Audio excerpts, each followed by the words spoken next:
All right, so everyone, welcome. So this is going to be the, I think it's already the fourth webinar from last year, because I did 3 previous webinars last year, and they're all recorded and they're all on YouTube. So if you want to know anything about the previous webinars, just look them up on YouTube. I'm going to be sharing this short presentation as well. So I'm not going to present anything today, because as I already announced, this is going to be a very practical session. So anything that's, let's say, questions about the panel, the presets, etc., and how it exactly works, that has already been covered in the previous webinars. So if you want to know more about that, then just please go to those webinars that I'm sharing here. So you'll be getting this PDF file as well, so you can easily click on that. So those are my recommended Artisan Pro videos on my own channel. So you have the beginners webinar, you have the advanced user webinar, and then also more, let's say, targeted webinars. So you can all look them up if you want to know more about the presets in the panel and how it exactly works, because I'm not going to explain that today. Furthermore, I'm also not going to do any theoretical explanations. I've done that extensively in the beginners and the advanced users webinar last year. That took, let's say, 3 hours per session, so that's way too long. So I'm not going to do that today either. I'm just going to start with the practical workflow. All right. So what I'm going to do today is the following. So first of all, before the break, roughly 50 minutes, I'm going to do a quick walkthrough, a simple walkthrough. And basically, it's targeted at people who just have superficial basic knowledge of panel and also superficial basic Photoshop knowledge. It's also good and very useful, I think, for people who are more advanced with the panel. All right. So that's going to be a demo without the mask and without the more advanced hard mask and without luminosity mask, but using the microzone adjustments over here and just use the lasso tool or any other tool that you have. So the characteristics of that, of a simple, let's say, workflow, is that you have less to almost no control over shapes, and you have just moderate control over light. So the thing is the following. If you look at a photograph in the post-production phase, it always only consists of 2 things. It's shapes and light. Of course, there's also color, but color is just a wavelength light, so it's still light. So basically, 2 things that are there in any photograph, and that's shapes and light. If you can control shape and light, and you can only control shapes and light by isolating them through mask, then you have control over the entire photograph. Since we don't use hard mask, we have less control over shapes, of course, or almost no control at all. And we have just moderate control of the light. So basically, this is not ideal for architecture or other man-made structures. Do you all know why that is? Because the thing is, with architecture, or other man-made structures, we're always talking about sort of geometric shapes, right? And they're very predictable. So if you look at architecture, for example, with a geometric shape, the straight lines are always predictable. I mean, that's what we expect. We expect to see a straight line. With natural objects like plants, flowers, trees, mountains, whatever, they have unpredictable shapes. So basically, if you're less accurate with that, with your, let's say, with your quick selection tool, you don't really notice that unless you push the contrast quite a bit. So the thing is, with predictable objects, predictable shapes, you have to be more accurate. So that's why for architecture, I always recommend to create masks. On top of that, if you push the contrast more, you also need to be more accurate. I hope that makes sense when I'm saying that. Yeah. So that is what I'm going to do before the break. So after the break, and again, everyone who has only signed up for the beginner session before the break, you can all stay till after the break, okay? Because a handful of people have canceled for the session. All right. So after the break, we're going to do the intermediate session. So that's going to be a demo with mask and with random rectangular mask with restore. Okay. And you see here the characteristics is that you have full control for shapes and also advanced control for light. Ideal for architecture or other man-made structures. Also, of course, great and well, super great for landscapes or still life as well, even portraiture. Okay. And then also we're going to do the advanced session. That's going to be more, let's say, but you have done a little bit more control. So also with mask, random rectangular mask with Restore and Pro Tools. So full control for shapes, advanced and even more granular control for light. Ideal for architecture or other man-made structure. Okay, so that's what we're going to do today. So let's get started, because I promise you that's going to be a very practical session. So this is a photo that I took a long time ago. Some of you might have seen it on my social media already. So what I'm going to do is the following. Even though there's a man-made structure in there, I don't think that's going to be a problem. Okay. What I'm going to do here is to do the simple workflow. So basically what I mean with the simple workflow is the following.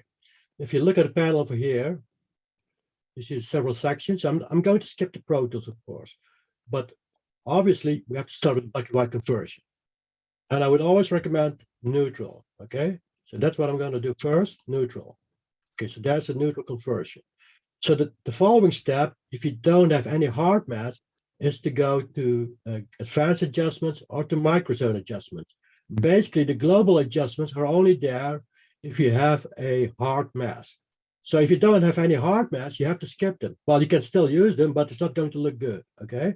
So just skip the global adjustments if you don't have any hard selections. Just go straight to advanced or microzone adjustments. Grading depth is also only there for if you have any hard mask, right? So let's get started with the advanced adjustments. So what I want to do is the following. I just want to make the sky a little bit darker, and I also want to reveal the light that you see here in the sky just a little bit more. I hope you can see my cursor. So the sky over here, okay? So I just want to make it a little bit darker, a little bit more dramatic. And at the same time, just want to reveal the light, streaks of clouds that you see here in the background, just a little bit more. Also, what I want to do is to do something with the foreground, and that is to remove the contrast a little bit. And usually you can only do that if you have a hard mask, but I think that I can do it with my normal tools as well, with the quick selections tools as well. So I'm going to show you that. So first, let's start with the sky. So just using the advanced adjustments and the microzone adjustment.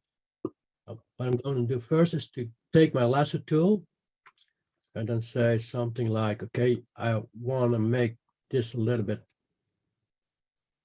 darker like that. So just a random shape indicating where I want it to make it darker. So let's go with a D2. So smart linear default and smart linear strict. So basically this means, okay, it stays within the edges, but with a natural transition to let's say the other part of the image. And strict means you will stay within the edges. So this is more natural. It's more, let's say, it's more artificial, but still very good. Okay, I'm going to do this. You see that? If I remove the selection, you see that it's going to get darker quite easily without any strange artifacts or edges or whatever.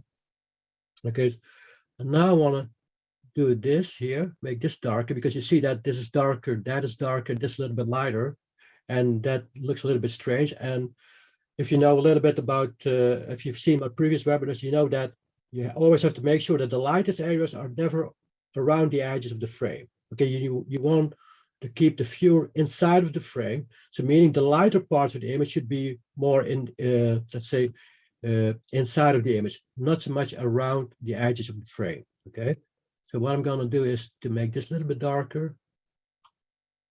I'm also going to use, I think, a D1.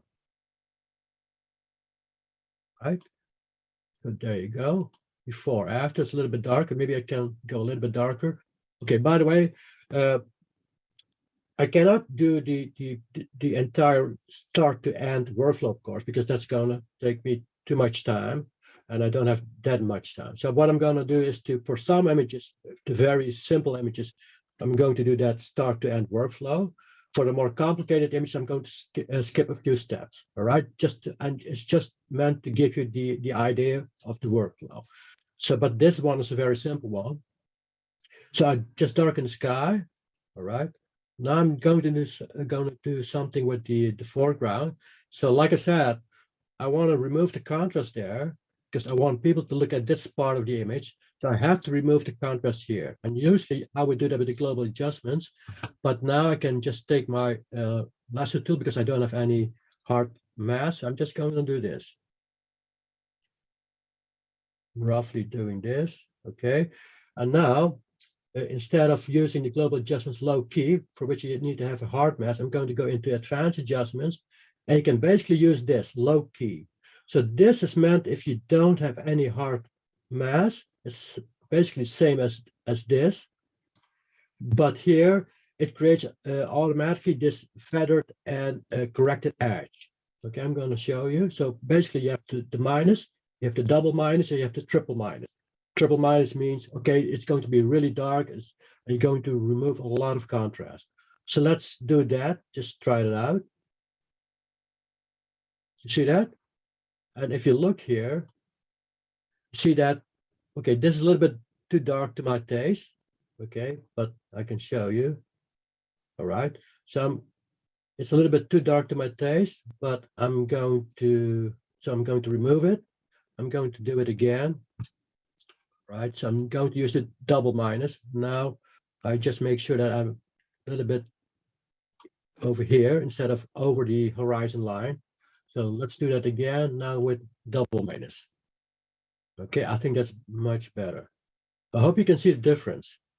So you see that even though if you don't have any hard selections, you can still remove the contrast and go to low key by using those low key presets over here. So those are banned if you don't have any hard mask, and it creates this this natural transition to the adjacent areas of the image. This is basically the same as this one, mid key, okay? But the only difference, of course, with between mid key and low key is that you're going to remove the contrast here as well, but you're going to make it less dark, okay? And the same for high key.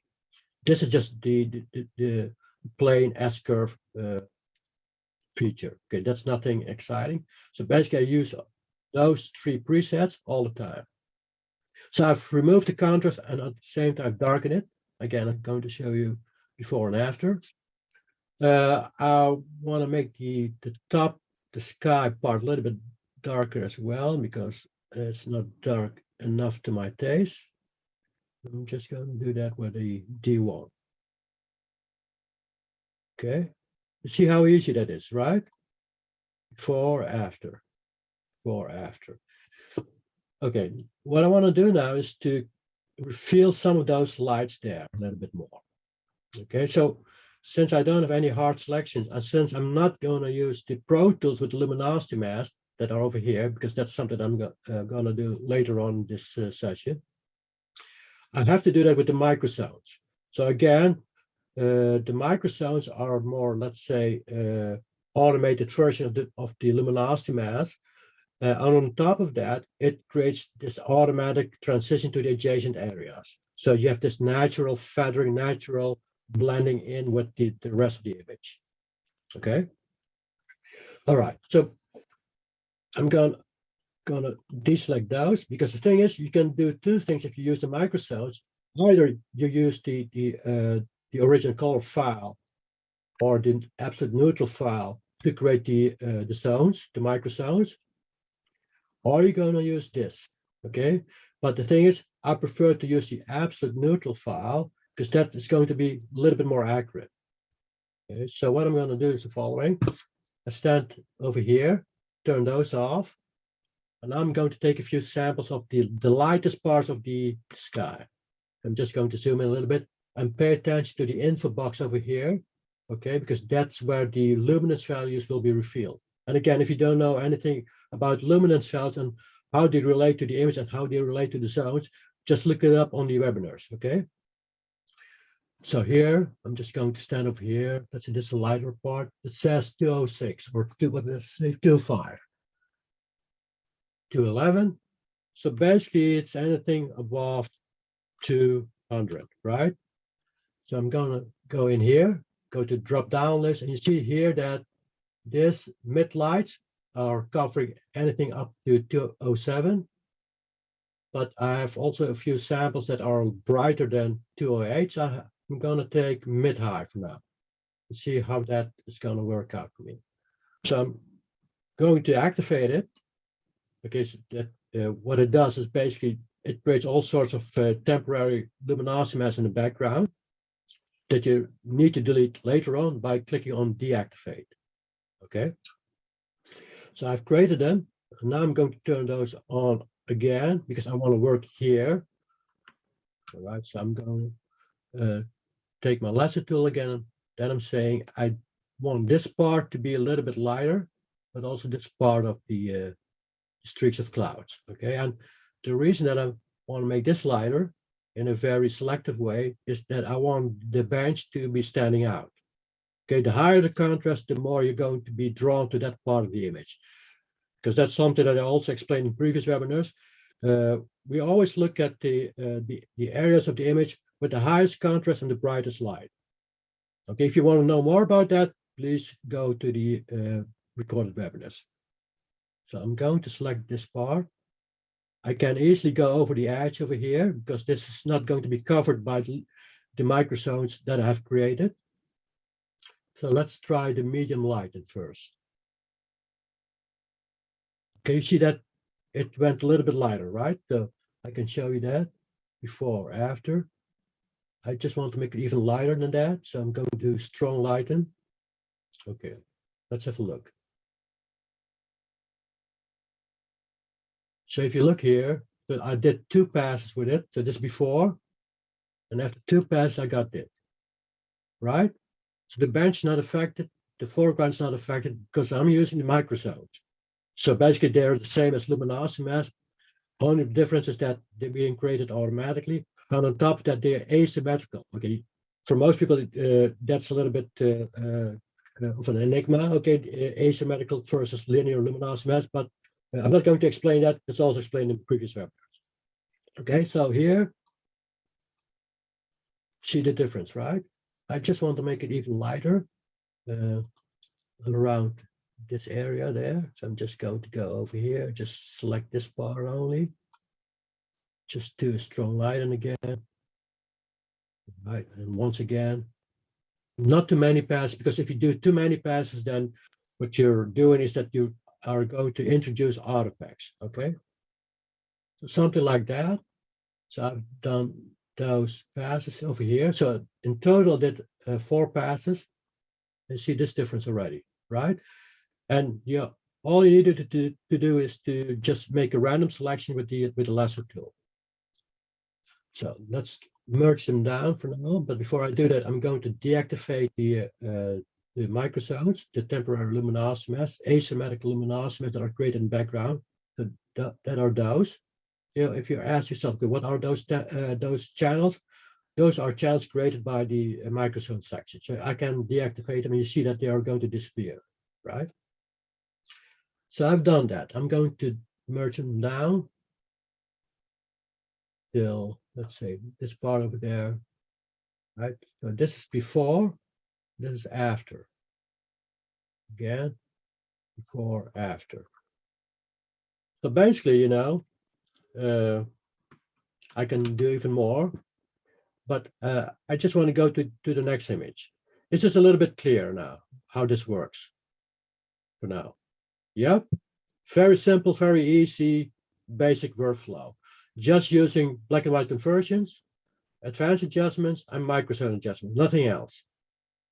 All right, so let's go to the next one. All right, so this is a flower. I've done this demonstration before, but it's good to do this in this session as well, because I'm just going to make it very practical again. So no theoretical explanations. And like always, since I don't have any hard mask for this, well, actually I have them, but I'm not going to use that. So let's assume I don't have any hard mask for that. So of course, what you need to do then is to start with the neutral conversion.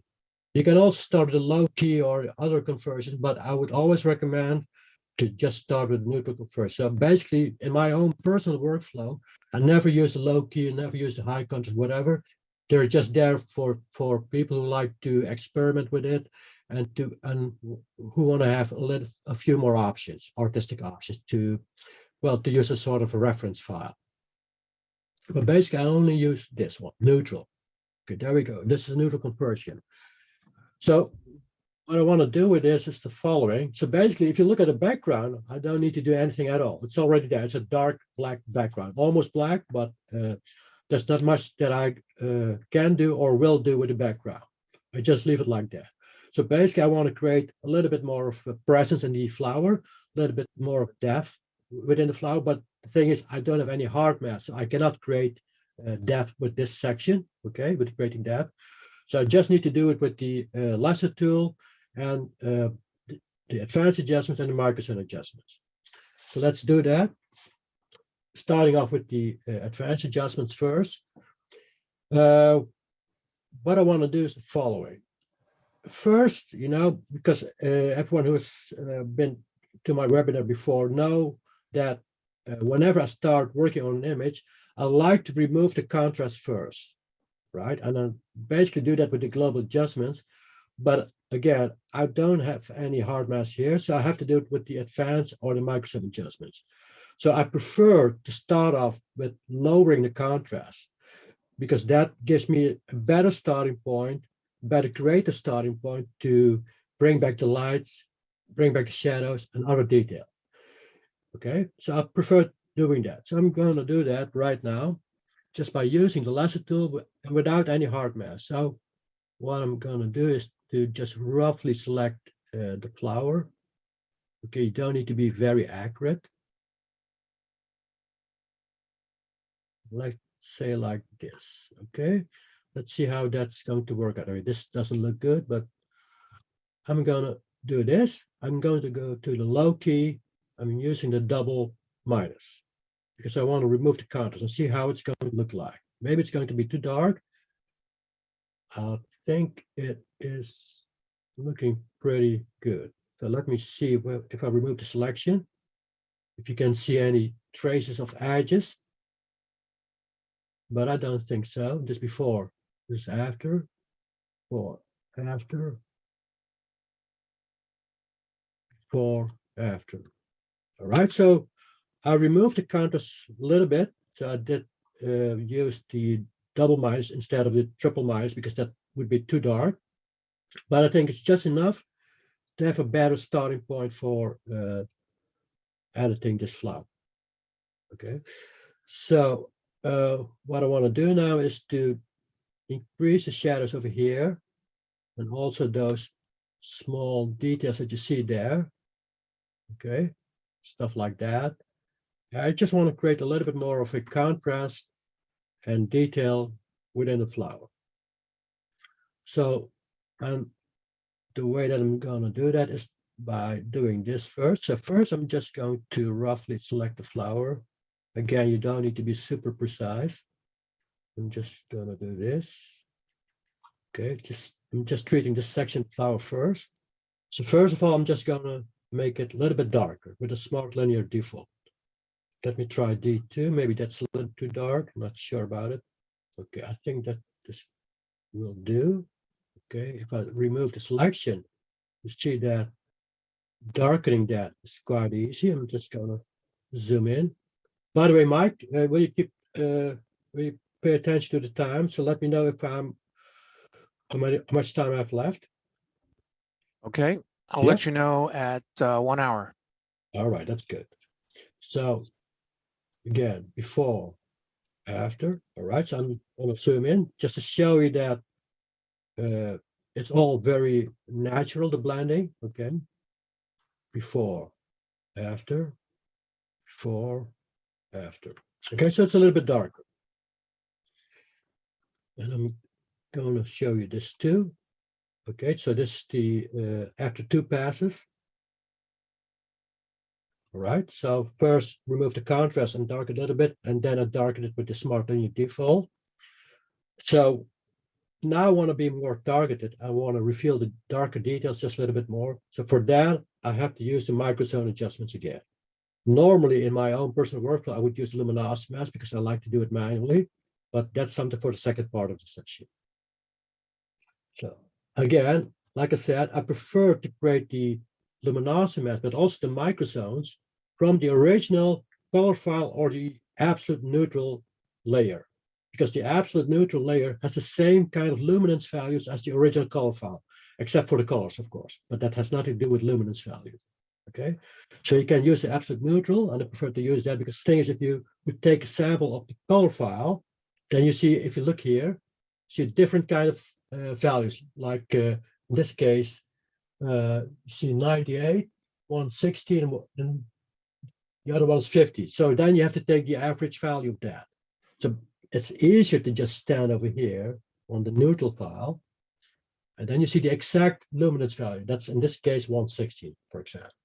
So you, instead of making a calculation, the color file, you can just take, just look at the absolute neutral black and white version.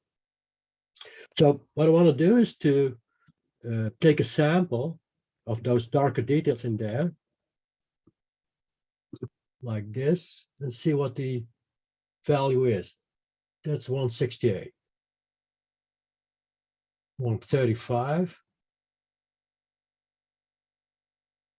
60. I'm just going to take the darker values there. 83. So it varies a little bit, but 29. So the darkest that I saw was something like 83, 87. So let's assume that the darkest value is around 80 and the other values are a little bit higher. So I'm going to go to microzone, and you see that I need to select this one because the darkest was in there. And some of those other values were around in this area, right? So, but I always prefer to start off with the darkest possible value. Okay, if I try to darken something, if I want to isolate the darker details, I prefer to go with the darkest possible value that I've sampled, and that is in this case in here in this zone, zone 3. Okay, I can always work my way up in the zones or down if I want to, but let's start with zone 3. So activate that. All right, you see this message, then ignore that. Okay, now I'm going to go in here. Just make sure you're standing on the right layer. Okay, not on this layer, because I only stood on this layer just to create the microzones. Okay, so I'm going to do the same with the lasso tool. Just zoom in a little bit. And I'm going to start over here. Okay, I don't need to be afraid that I'm going to affect the rest of the image because it's already very dark. So if it's going to get darker, then too bad, but you will hardly see it. So I've selected this section. I'm going to start with medium dark and see how that's going to turn out. Okay, you see a subtle darkening, right? Okay, a little bit more, strong darker now. Okay, maybe just a little bit more. Okay, kind of like this. Okay, so 3 passes, I'm going to turn those off. Before, after. So I just zoom in a little bit. Let's see if that didn't negatively affect the flower. But I don't think so. Right? So yeah, before and after. And you see that the flower is getting its shape, its presence. It has a little bit more detail. It has, well, it stands out more, right? I can do it a little bit more. So I'm going to deactivate this. I want to go even darker. So even though I didn't sample those, but I know for sure that if I'm going to make very accurate samples, that I see some values that are in the zone 2. But even if you're not sure about that, it pays off to just try it out, okay, and see what happens then. So I'm going to do that. Just it always pays off if you go with a zone darker than you actually sample. Okay, so activated that. So now I'm going to go back in here again. Okay, stand over there, and then basically do the same with the lasso tool, right? Something like that. And now I'm going to start with a strong darkening and see what it does. Okay, you see that? it's going to be even more isolated, those darkening. I'm gonna do that again. All right, so here we are. So I've done 2 passes with the zone 2. Yeah, all right. So I'm gonna deactivate that, and I'm gonna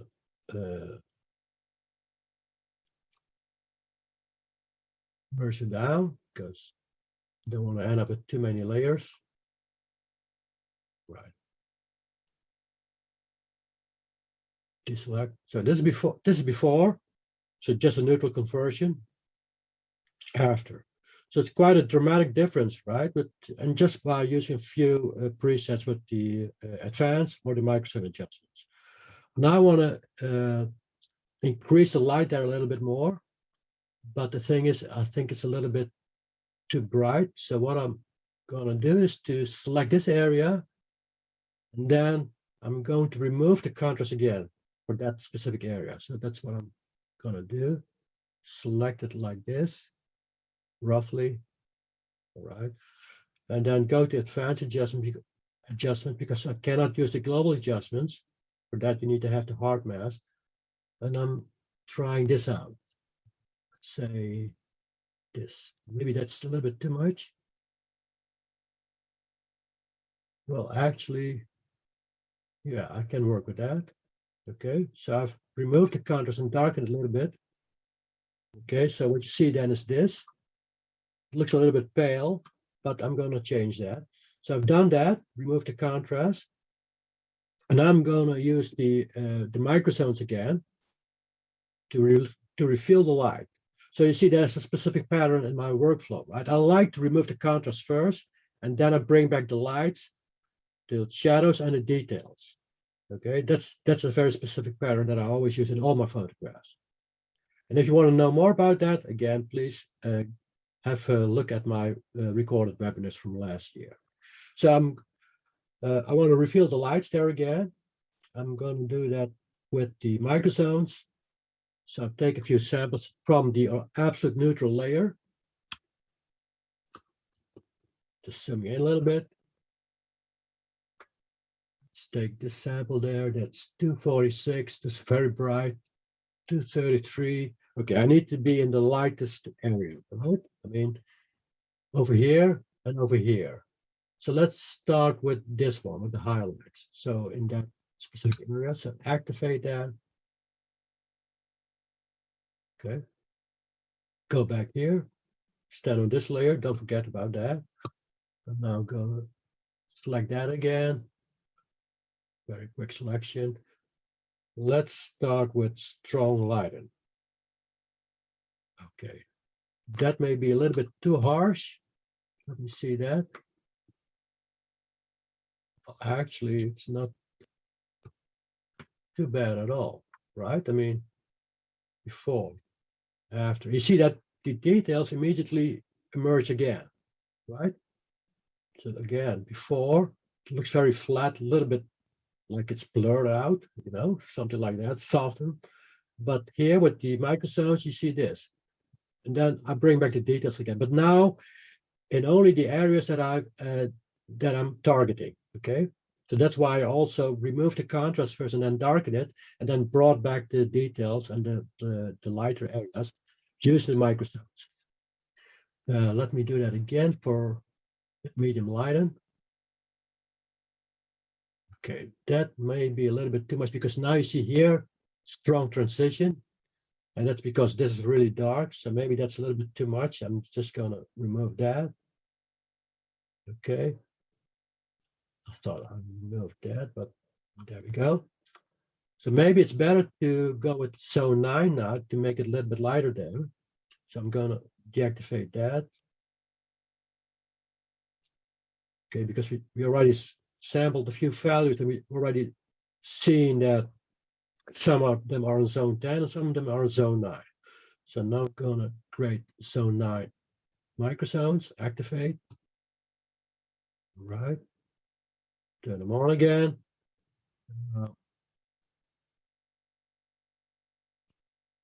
Something like this. Let's start off with the strong lighten. That may be a little bit too much. Not sure about that. Okay, that's actually quite good. You see that? All right. I think I'm happy with this. I can do even more, of course, but I hope you see the difference. I'm going to deactivate this merge layer, merge layer, merge layer. Okay, and now show you before and after. This before, this is after. It's more dramatic, right? It has this sulfury look and feel to it. So what I can do on top of that, and that's what I like to do, is to go to the toning section. I can add a selenium toning, sepia toning, or I can go in here, cinematic toning, or split tone music. And the thing is with the split toning section in my panel, this is a very subtle kind of split toning. It's unlike most split toning presets that you see in other software. This is very, very subtle, okay? Because I like to work in a more subtle kind of way. On top of that, most split toning features and other software are based on 2 channels. I'm always working with 3 color channels. Okay, so basically I'm targeting the shadows, I'm targeting the highlights, I'm also targeting the midtones. Most of the times they only target the shadows and midtones as one area and the highlight. But I always split it out into 3 different zones. So let's try this one into the, you know what? Yeah, let's do this. This is my favorite split toning, by the way. So I can change this and I have that. And there we go. So basically a few simple adjustments and I already have this. Okay. So before we go any further with the last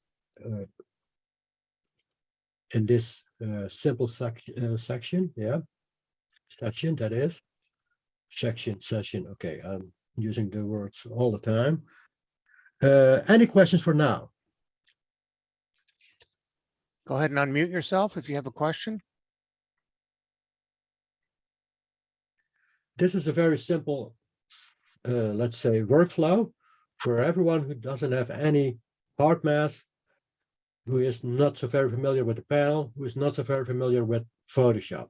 But it is always good to be familiar with some theoretical artistic principles. And one of them I'm going to mention again. The viewer is always going to look at the part of the image with the brightest light and the highest contrast. Never forget about it. Well, actually, there are so many more other principles, but that's something for something different than this webinar. So any questions about this very simplified workflow? Makes sense. This makes so much sense. Yeah, it is simple, isn't it? I mean, you can basically do anything with just lasso tool, the black and white conversion, the advanced, and the microzone adjustments. Nothing else. And a little bit of toning in this case. Okay, if there are no questions, then I'm going to go ahead with the final part of the simple session. Okay, I'm going to close this down. Oh, not this one, this is too complicated. I need to have the Killarney image. Okay, it's one of my favorite images. Shot in Ireland. Are there any people from Ireland over here? Because it's still a very beautiful country. Right, there we go. Killarney. Okay, so in previous webinars, I did this with hard mask and hard selections and did some advanced stuff with it. Now I'm going to do this only with the lasso tool. Okay, and just using advanced and microzones and maybe some toning. So again, black and white conversions, neutral. All right.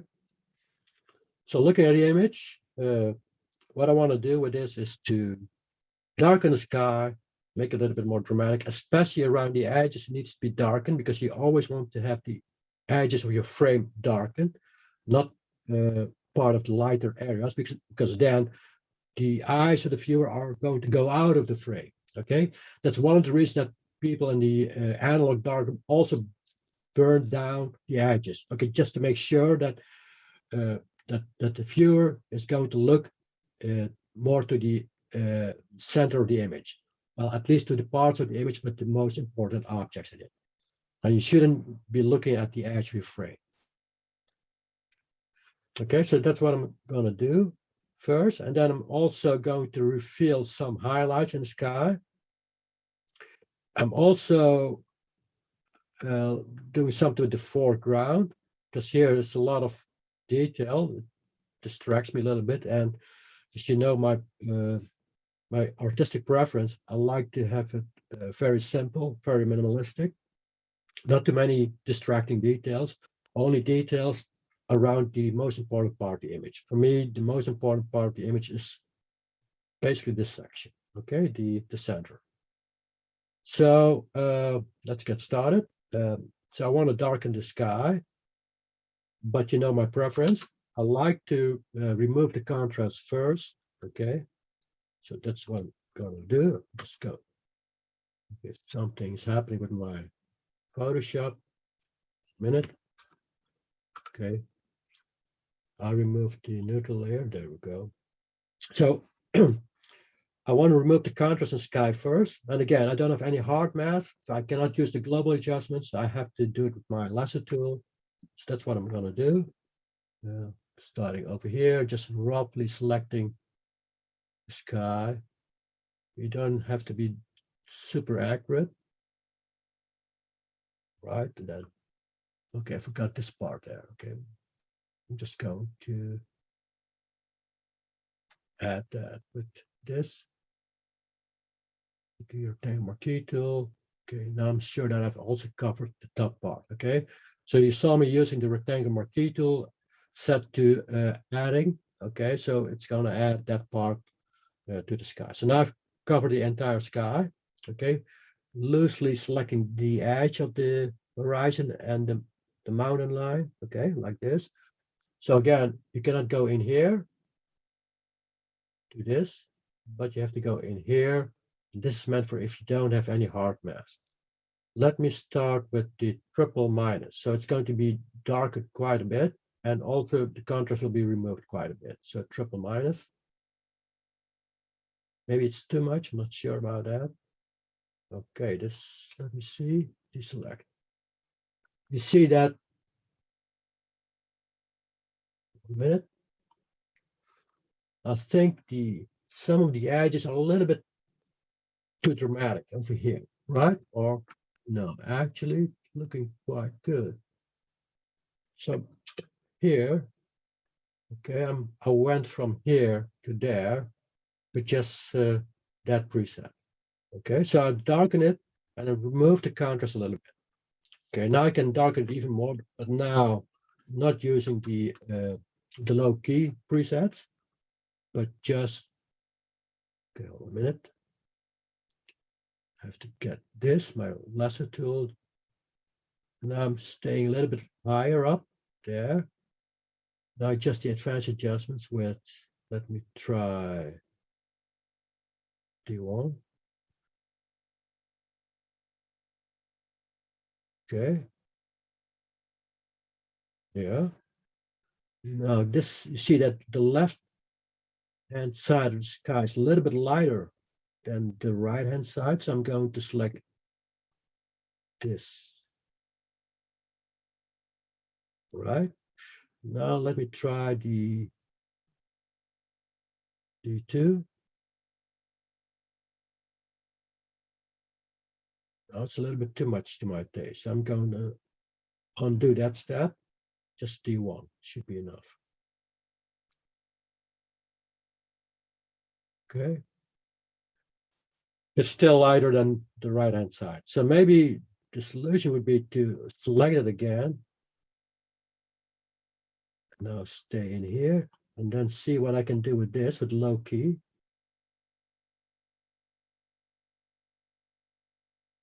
Ooh, that is not what I wanted. Okay, so this is going to make it too dark, so I'm not going to use that. So I'll just leave it like this, okay? And just do the following. I just select those edges a little bit more, so it gets a little bit darker with the normal Smart Linear D1. Okay. What I want to do now is to reveal some of the highlights there in the sky, make it a little bit more, well, let's say more subtle and dramatic. Okay, I'm going to merge them down. Okay, so here we have it. We have the absolute neutral, and then I did all those darkening adjustments. Now I'm going to use the microzones again to reveal the highlights in the sky. And again, for that, I'm going to go back to absolute neutral. You can also go back to your original color file, but this is better. I'm going to take a few samples. 248. You're really in the brightest part of the image, right? So that's going to be this one. So 10. So activate that. Okay. Go in here.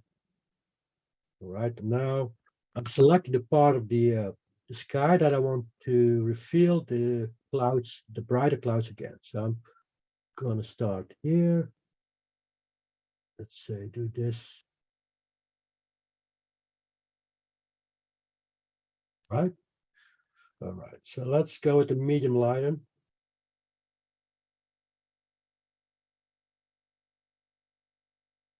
That is very bright there, right? A little bit too much to my taste. Okay, I'm not going to do that. So I'm going to remove that. So I really have to stick with the subtle light.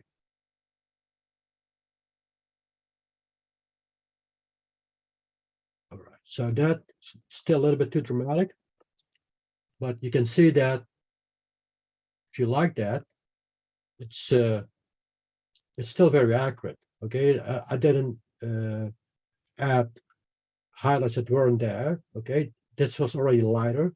You can see that it's really blending in very subtly and smoothly with the rest of the sky. I hope you can see that here again, before, after. It's just a little bit too bright to my taste, but if that works for you, then this is the way to go. All right. I can do more here. I can also, let's say, select this part and say, okay, give me some highlights there too, just subtle lighten. You see that? I can show you that, but they're really there. Before, after. Okay, it's a little bit too bright to my taste. Okay, I wouldn't use that myself, but it's just to show you that this is the way to reveal the details again in the sky. Okay, I want to darken this a little bit. Mike, how much time do we have left for this part of the session? I think 10 minutes, something like that, right? We are actually about 4 minutes if you want to go exactly an hour. Okay, I'll leave it to 4 minutes. Okay, 5 minutes, and then we can go to the next part, but first to the break, okay? Because the thing is, this is going to be my last image for this beginner session. So what I want to do here is to remove the contrast in the foreground and darken it at the same time. So again, I cannot use the global adjustments, just go in here and I can use this again. So let me go with the medium low key removal of contrast and darkening. Right? I can show you that it all looks very subtle, smooth, and natural. Okay. I hope you see that. You see basically the transition from darker foreground to the lighter background and the layers mounted, as you see there, is really subtle, right? And if you know from my if you've seen my previous session, then you know that this effect I call atmospheric perspective. Okay, because then you go from darker to light in the background, because objects farthest away from the viewer should always be softer, lighter, lower in contrast than objects closest to the viewer. Okay, but basically this is the workflow. You see that I've only been using the advanced adjustments and the microzone adjustments, and of course the black and white conversion as well, and sometimes split toning. But it's easy to come to an image like this with the very few simple steps. Any questions about this part of the session, about the simple part of the session, using only random selection with the lasso tool? And by the way, you cannot well, it's almost impossible to do this for architecture because again, for architecture, they have very predictable shapes. So once they're predictable, you need to be more accurate, okay? Because if you expect a straight line, you cannot get away with it with a random loose selection, right? Because then it's going to show, and especially if you push the contrast, then it shows even more.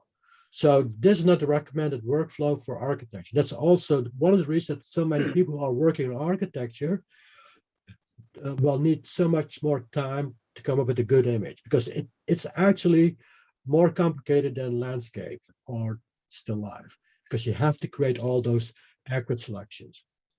So any questions about this part? Yes, Joel? Yeah, go ahead.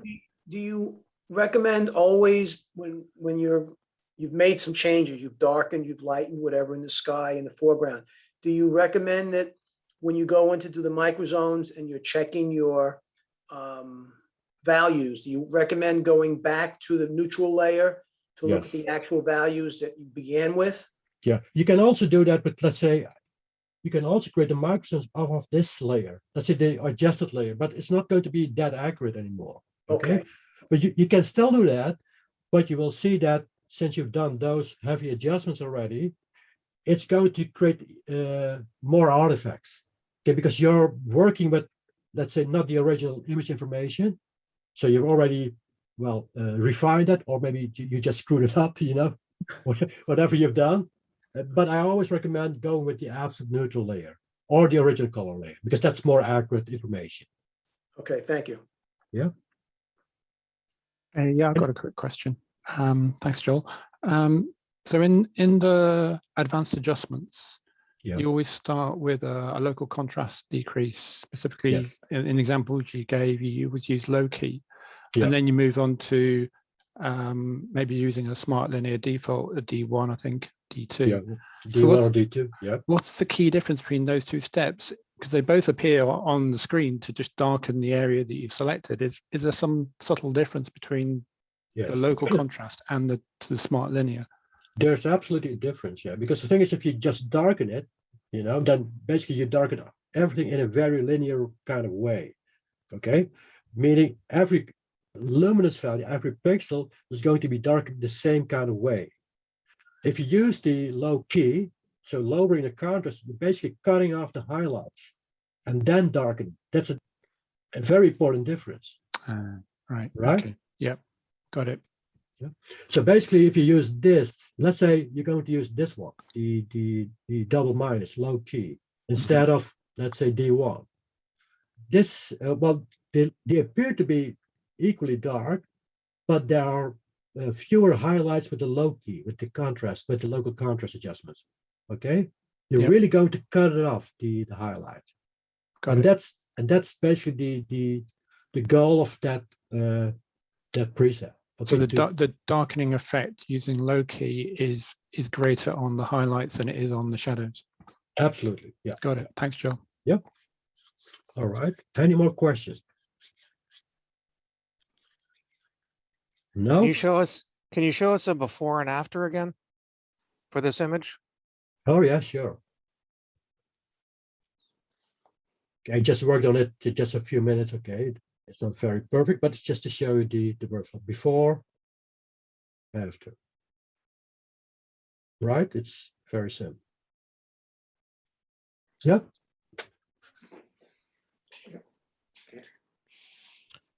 All right. Mike, then There ask- are, Joel, it looks Yeah. like there's a question in the chat.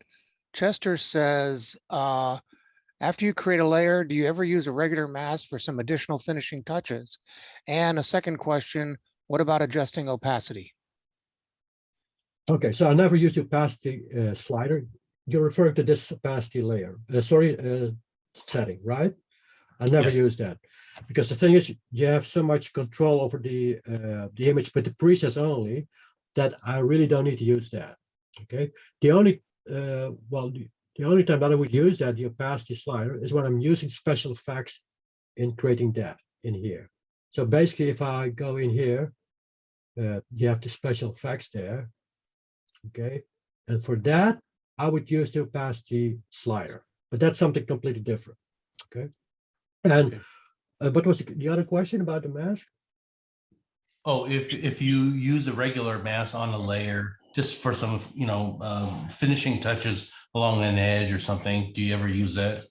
You mean with a regular mask, you mean a hard mask, a pre-created hard mask, right? Yeah, but just for that layer, let's say. Yes, I would do that. Yes, because usually I would always work with pre-created hard masks, and I would do so many things with that. But I didn't show that here because the assumption was that I was not going to use any hard mask because I was assuming that that there are also people who are not very comfortable with creating hard masks. Okay. Okay. So I have a question. So you can only go so far with these adjustments before they start creating artifacts. If you get to the point where you're starting to create artifacts but you need to go further, what do you do then? You already went too far then, Mike. If you see the artifacts, then it's a sign that you really need to stop, because the thing is, it doesn't matter if you do that with a panel or just with manually in Photoshop. If you really push it too far, you're always going to create artifacts, okay? I guess what I'm looking for is how do you preserve what you have right then so you can eliminate some of the middle steps and then go further without the artifacts? Is that possible? Basically, I have this specific workflow where you go through the image sequentially, with those layers, with those adjustment layers, and then I would merge them down, right? And then I would save it as, let's say, as iteration number 2 or 3, whatever, right? And then I would continue with iteration number 4, and then I would create a new set of layers. That's the way I work, right? I explained that in one of my previous webinars, and also all the reasons for that. But in this case, if you want to go back to, let's say, a few steps before, and you already merge them down, obviously you cannot do that anymore, right? But why is it needed to go back so many steps? If you could have encountered it earlier on, Mike. The thing is, it depends on. Sometimes, yeah, you make mistakes and you forgot to do something.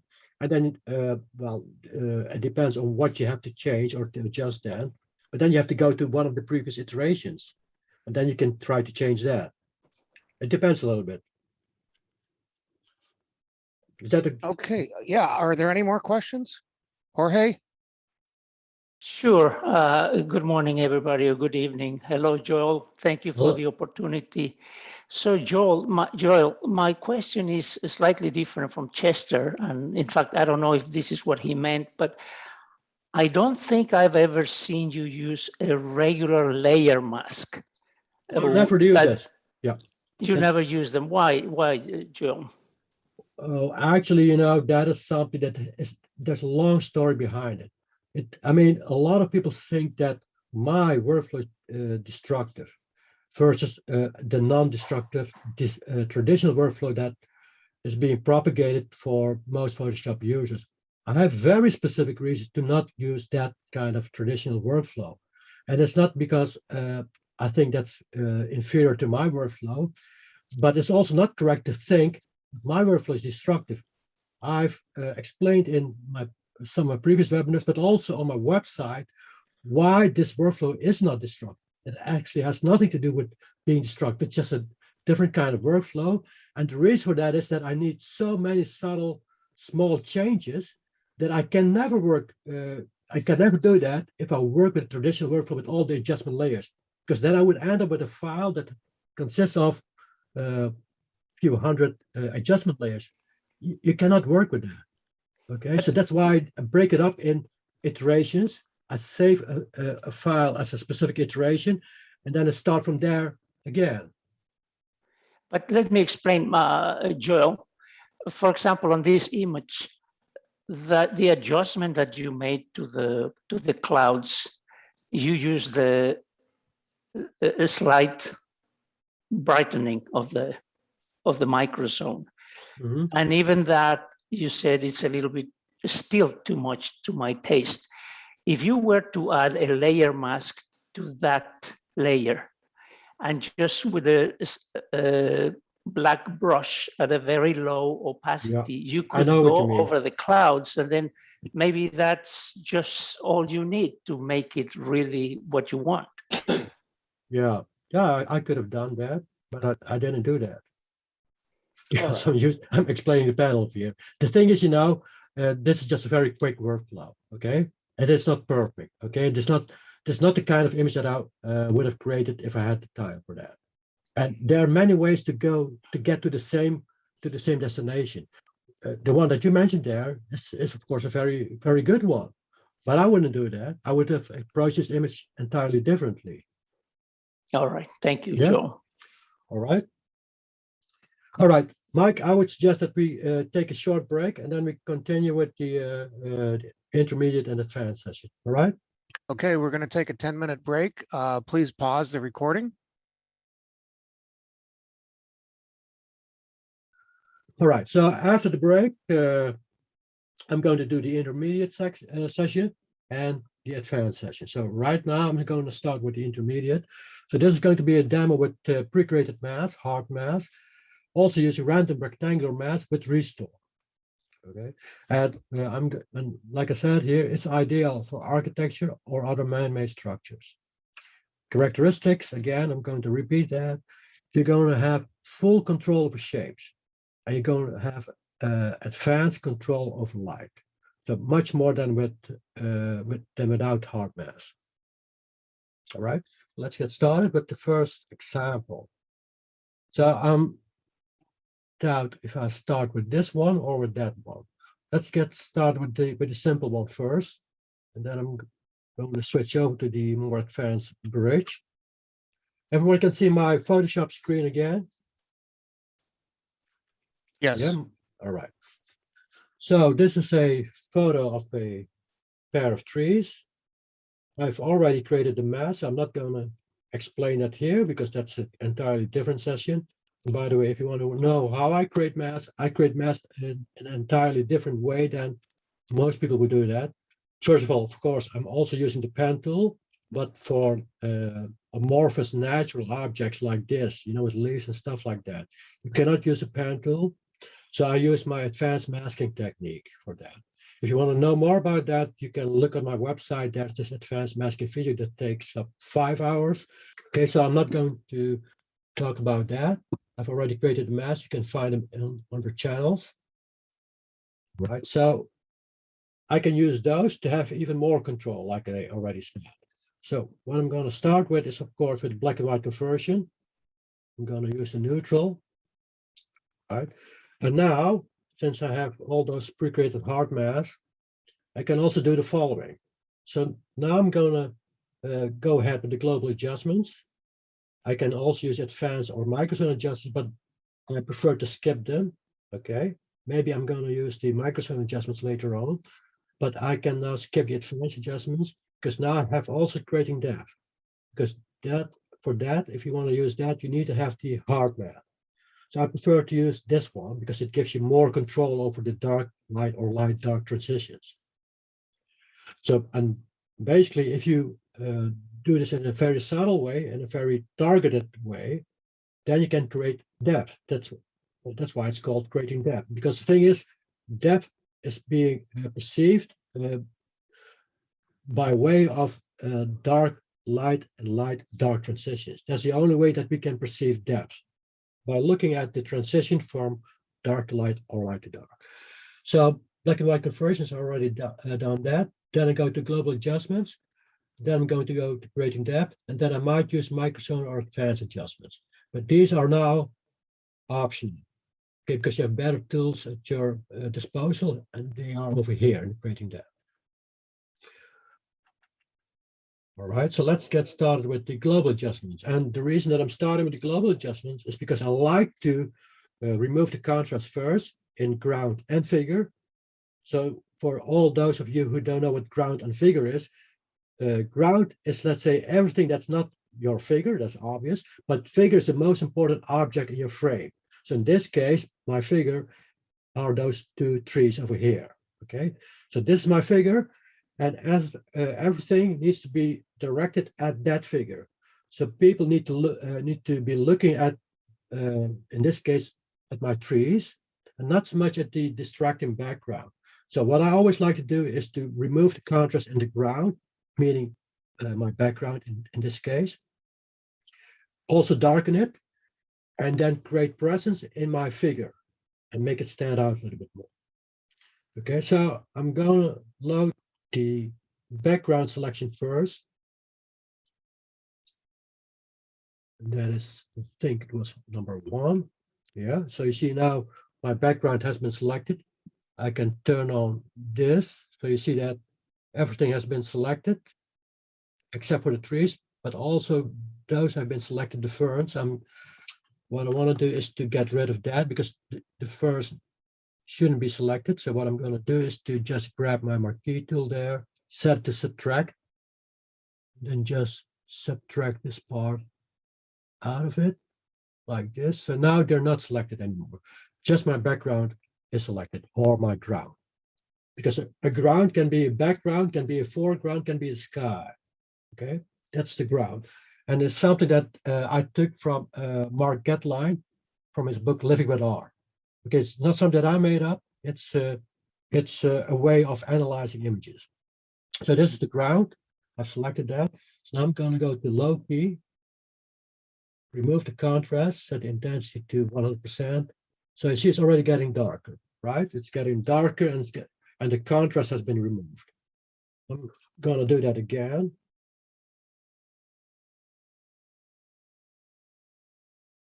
Set it to low key again. Okay, you see that I now also forgot to deselect that, so I'm going to cancel that. So I need to load it again. Need to subtract this part. Would have been better if I made that a pre-created hard mask. So I didn't need to do this, but in any case, this will also work. So low key again. Usually, I would recommend to not do more than 2, maybe 3 passes with the low key. Okay, because if you go beyond 3 passes, then you're going to make it so flat and you're going to make it too dark that you cannot fix that anymore. I think right now I'm quite okay with that. You see that it's a little bit rough here around the edges. So what I'm going to do is the following. I'm going to load selection again, background, and I'm going to do a restore. So I'm going to restore from here to there. But then this is in the way, so I need to subtract that with my marquee tool. I take my marquee tool again, set to subtract. I'm going to get rid of this part, including the ferns there. Right. So now I'm starting here. See that? I want to restore that part to make the transition a little bit more subtle. And you can only do the restore with the last layer without the adjustment. Okay, so the last layer without the adjustment is this layer, the absolute neutral layer. So I need to merge it down 1 layer. All right. This is the before and after. Right. So now I'm gonna restore this from left to right. But I just want to stay within those edges. So I'm gonna go to creating depth. Then you see here all the restore features. Gonna zoom in a little bit. And then I'm saying I'm going to go from left to right. So basically you take this one, the arrow is pointing to the right, extra small. So just a small area that I'm going to restore.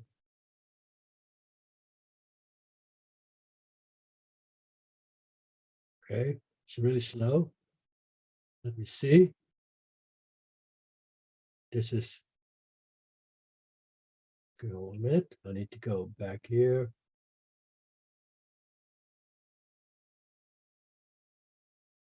I hope you can see that here. Maybe I should get rid of the edges, but I hope you see that I've done a little bit of a restore. I can do a little bit more. Let's say with a small instead of extra small. Okay, that's just enough. You see that now? I've done this restore from left to right. Now those leaves that you see here, those branches, are less distracting. Okay. And if you want to know what those restore presets exactly do, again, I have to refer to my previous webinars because I explain it there in depth. Right, so I've done that. So again, before and after, you see that it's less distracting while the details are still in there.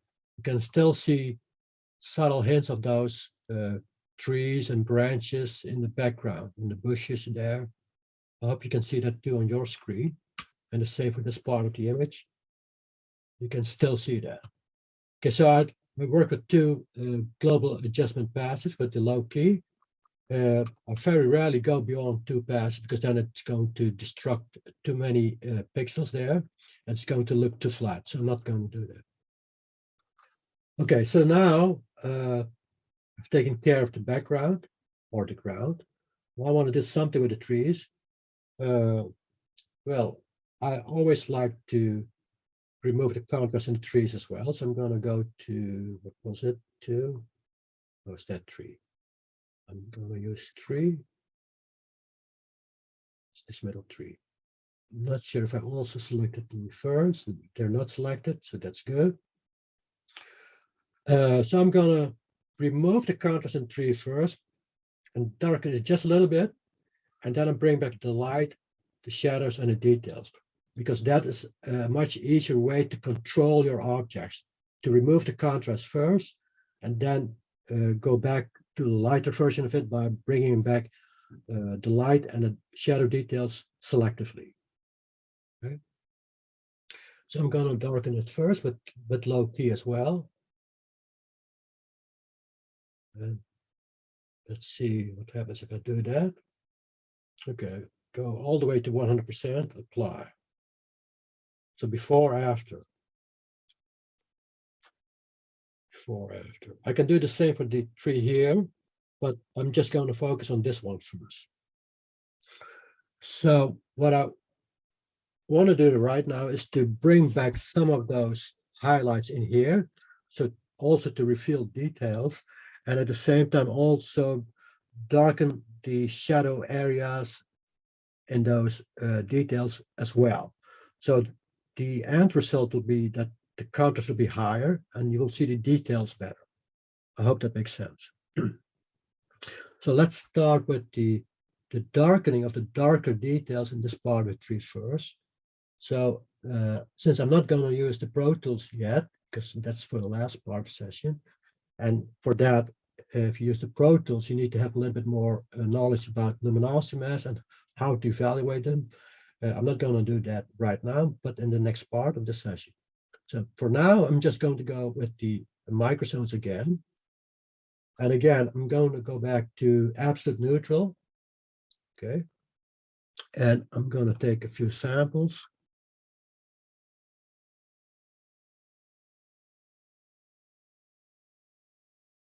It's 54, 23, 20, that's 14. So they're really dark, those details.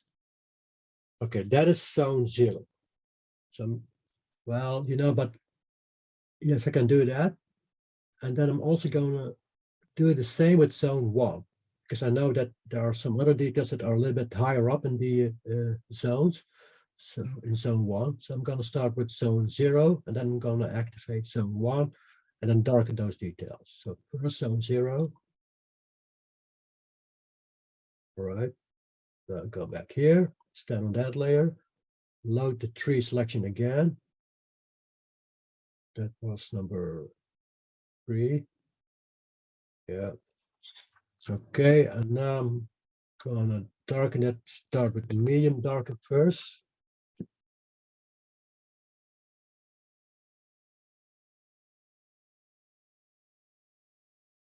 Okay. That was very, very subtle. Let me have a look at closer up. No, I need to go with strong darken.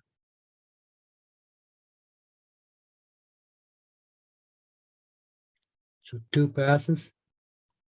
I think you can see the changes over here, especially in the darker parts. Let me do that again. Before, after. I hope you see that. Before, after. It's really subtle, but very targeted. Okay, so that was maybe a little bit too dark. So I'm gonna deactivate that. I'm gonna do the same now with the zone 1. That will target even more. So going back to absolute neutral, zone 1, activate. Right? And now loading that again. 3. And now let's start with strong darken so you can see it better.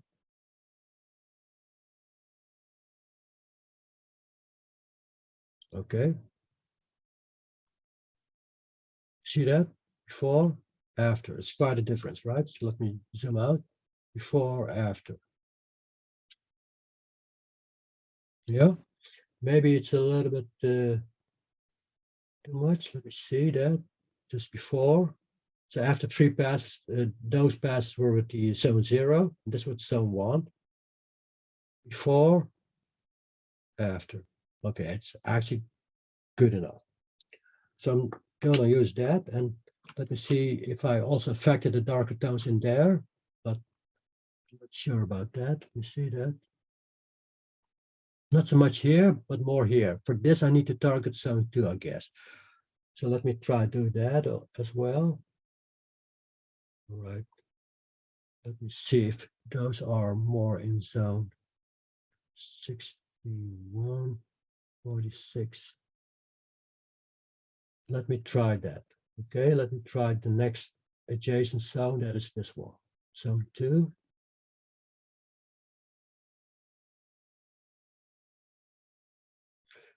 Okay, load the selection of the tree again. That's this. Now just go with strong darken. That may be a little bit too much, but okay, it's mostly affecting this part, okay, because these are almost invisible. I see some changes here, but I'm not sure if you also can see that on your screen. Mostly it's affecting this darker part already. So let me have a look again. Before, after. These are also affected, but I don't think it's very visible on your screen there. Okay, I'm going to deactivate that. I think it darkened it enough, so I'm going to merge them down. And usually, and typically, I would then would first save it as iteration number 1, okay, and then start up with the new set of layers, and that would be iteration number 2 after a few major adjustments. Okay, I'm going to merge it down.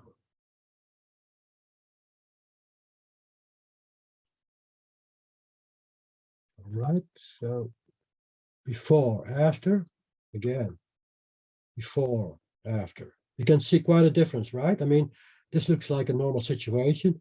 This looks already more, well, mysterious, whatever you want to call it. I like it like this.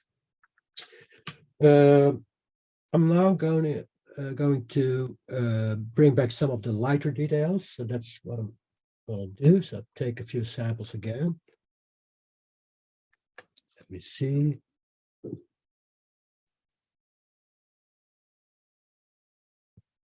$196, 228, all over the place. Starting with 190, around that value. This is shadow area that I picked out. Let's say they start from somewhere around 180, and then I should be over here, and this one too. So what you can do then is to target all those 3 areas.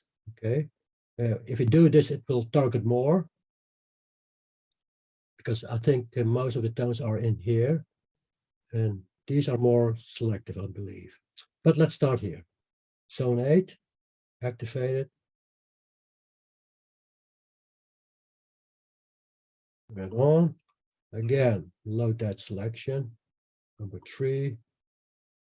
All right, and now say medium lighten.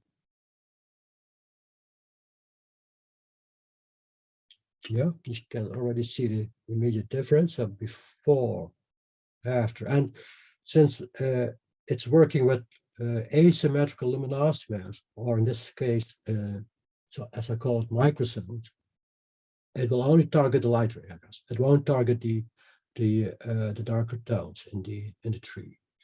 So again, before, after, all right. So we'll deactivate that. Now I'm going to target zone 9. Right, because I want to cover all those lighter zones. Activate.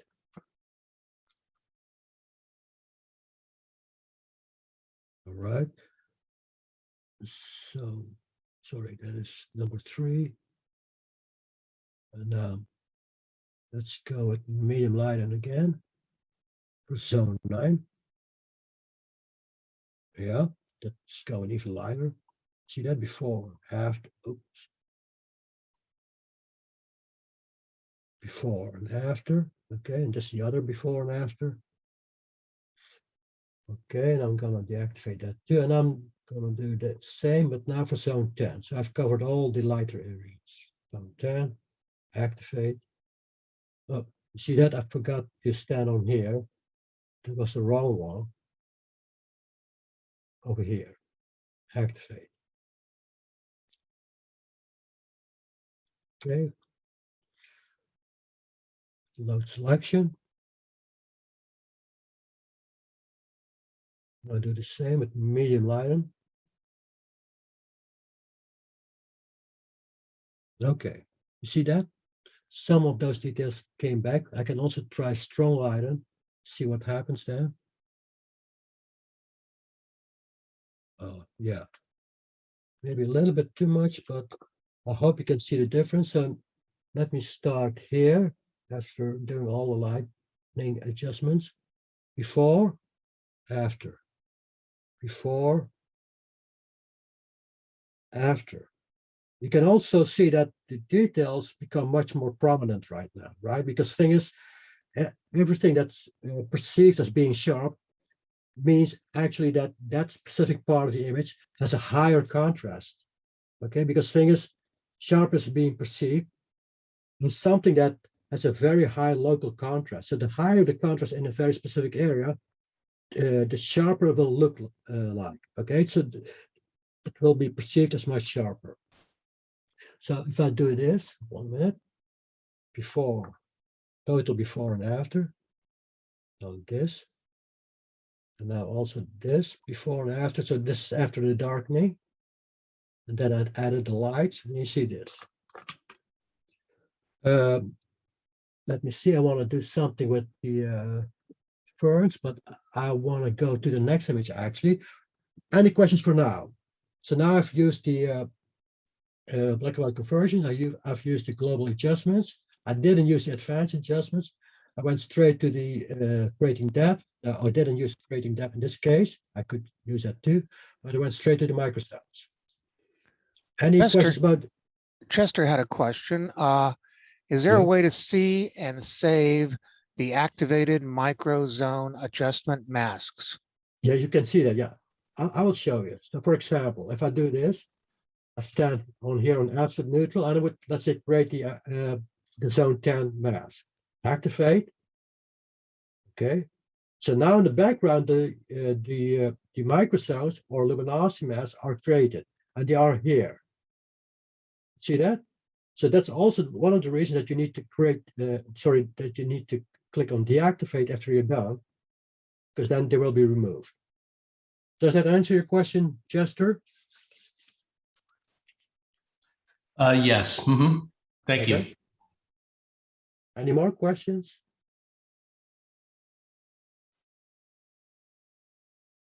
Okay, once again, before and after, just a quick before and after. Actually, I should also work on the tree here in the background. I would typically also work on the ferns, but I just want to keep it simple here for the intermediate session and fast because I want to go to the next example. All right. Here we go. A little bit more complicated. So I'm going to use more tools now. Okay, the Erasmus Bridge photo that with which I won first prize, the International Photography Award 7 years ago. It took me weeks to create this image back down. I can now basically create the same in a few minutes. okay, just because of the panel. And of course, also because I already created the mass, because they are here. You see the mass there, the sky mass, cables, the pylon, the road, the buildings in the background, and other parts of the pylon. So if you look at this image, then the following is the case for everyone who never followed one of my webinars or workshops. The bridge itself, plus the cables and the bridge road, that's my figure. That's my most important part of the image, most important part of my photo. Joel, Yeah, just to mention, I believe how you masked this image is in your advanced masking course, right? absolutely. Yeah, not specifically this image, but other images. Yes, but exactly, that's correct, Mike. Yep. Okay, so this is my figure. This is my ground. So the sky is my ground. Buildings in the background are also my ground, and the water is also my ground. So what I basically want to do is to bring back, forward the bridge to make it stand out, and remove the contrast in the entire ground. So also in the background buildings. So I've already created a mask, so that was really, well, it took some time to create those models. I'm not going to go into that, but I'll show you what I'm going to do now. So first of all, start with neutral. All right, so there we have the neutral version. Now I'm going to load the mask of the sky. There it is. And I want to darken it, but I want to darken it in a very specific way. So remove the contrast first, and make it darker, and make it just as dark as the let's say this part of the ground, the water. Okay. So I'm going to go to global adjustment. Since I have the hard mask, I can go in here, click on that, and move the slider that way. So that's one pass. Okay. And by the way, you might see some banding there, but that's Photoshop banding, meaning what Photoshop does is to downscale an image to 8 bits when you're working on it in full screen like this. Okay, so if you zoom in, okay, let's say like this, it goes back, upscales it again to 16 bits, so then the banding will be removed. It's something that I've been mentioning many times in my previous webinars. It's not real banding, it's just fake banding, it's just downscaling banding created by Photoshop. Okay, and of course there's also real banding, but this is not the real banding. So real banding is when you really push the contrast so hard that you create all those artifacts. And then in that case, it has nothing to do with downscaling or upscaling an image. It has to do with you pushing the contrast too hard. Okay, so I've darkened it already one pass. I'll typically go with 2 passes. So I'll go here again. No key. And now you can see the banding even better, right? But that is not real banding because I can zoom in now and upscale the image to 16 bits again. Now you see that banding suddenly disappears. Okay, so this is 16-8-bit banding occurrence that is being introduced by Photoshop, because now I zoom out to, what is it, full screen, 32%. Now the banding is back again. So that's the downscaling banding created by Photoshop. Of course, it can be very annoying. So what I typically do is to just add a little bit of noise, because even though I know it's not real banding, I prefer to get rid of the banding there. So I'm going to load the sky again. Now add a little bit of noise. Okay, now the fake banding is also gone. All right, and apart from that, I always like to add a little bit of noise to my sky. That's just a personal preference. Okay, so I've darkened that. I want to darken this part too of the image, and also the background, the buildings there. And the reason for that I've explained in all my previous webinars. Because the thing is, you always look at the part of the image with the highest contrast and the brightest light. If I leave it like this, those buildings in the background, then they will also draw the attention. And then you won't see the bridge road that clearly. you won't see the cables that clearly. So it's a little bit distracting actually. Okay, so I need to remove the contrast there and also darken it to be able to make the bridge road stand out there, because else it's conflicting with the background, right? I mean, it's hard to discern and to really see the bridge road and the cables here. So that's why I'm gonna darken and lower the contrast in the background buildings as well. So let me see. That's this selection, okay? So I'm gonna use that. I'm gonna load that part, buildings water, right? Removing the contrast with one pass, that should be enough. Okay. Yeah. This is still a little bit too light to my taste, so I need to do that again. But now I'm going to do it in a different kind of way. So load that again. And the water will also be darkened. So what I'm doing is the following. I'm going to use low key again. See that the water is also going to get really dark, maybe too dark. All right. But let's do it like this. And now I'm going to load that again. And now I'm going to restore it. Water. So here, this is what I want to darken, the buildings in the background, but this not so much. So I've done two passes.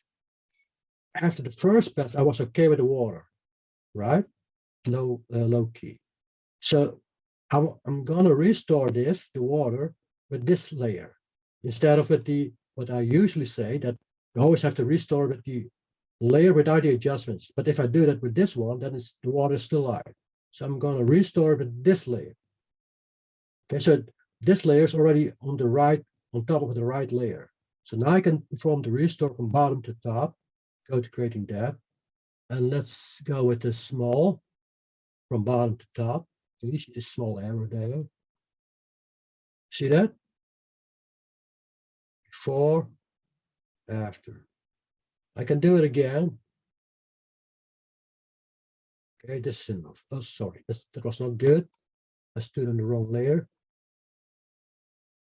Once again, there it is. So now the water is a little bit lighter.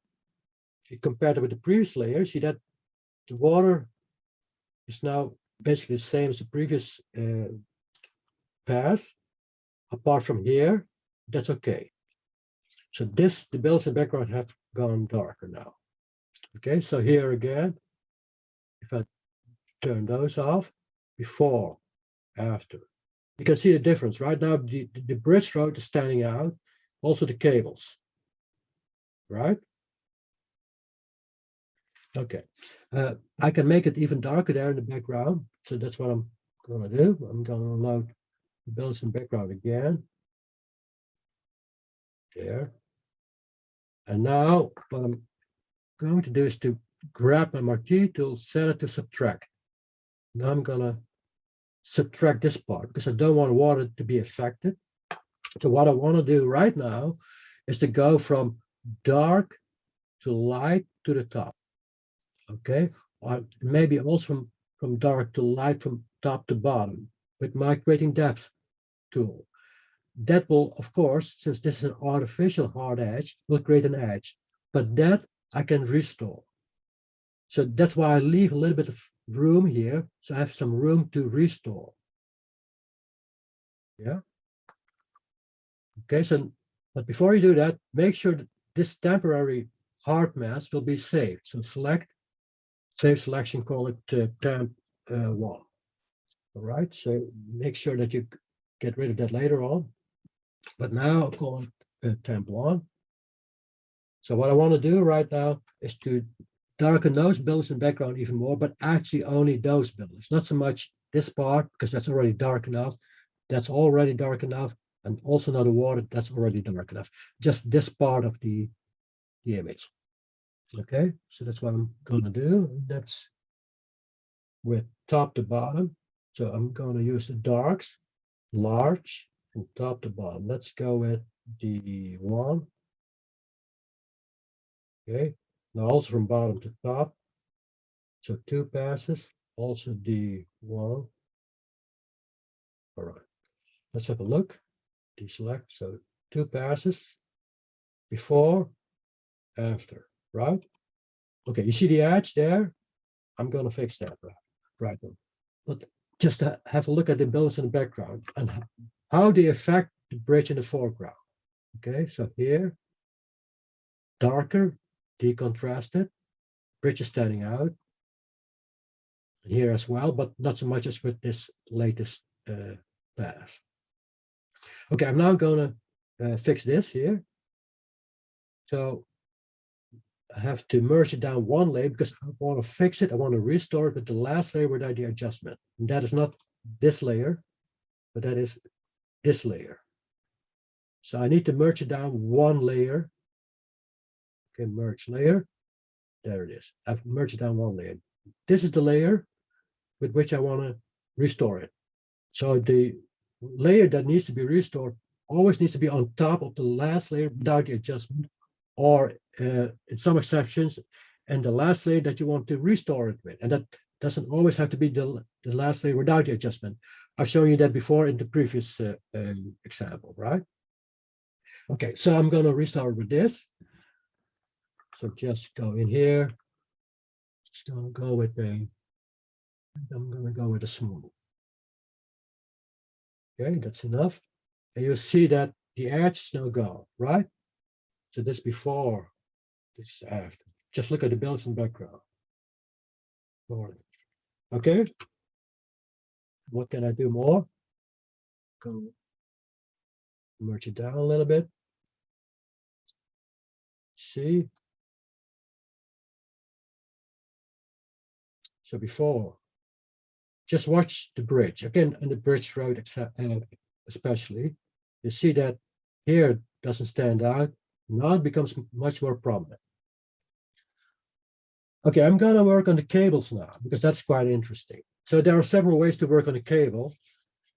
But my typical way of working with cables is to give it a specific kind of shine. Okay, it needs to, let's say, have this specific kind of sheen to it. All right. So how do I do that if those cables are that light? So what I'm going to do is the same with the rest of the image. I'm going to remove the contrast and darken it, and then add those lights effects to those cables. Right? I mean, if you try to do it like this with those lighter cables and adding shadows, it doesn't work as well as by darkening it and then adding the light. Let me show you that. So I'm going to load the cable selections. This. I'm just going to darken it a few passes. So with low key again. So this is basically a very essential preset in my panel. There's one pass. And it needs more passes. It needs to really be really dark. Okay, 2 passes. And like I always say, never go beyond 3 passes. That's really the max. So I'm going to go with the 3rd pass. That's really it.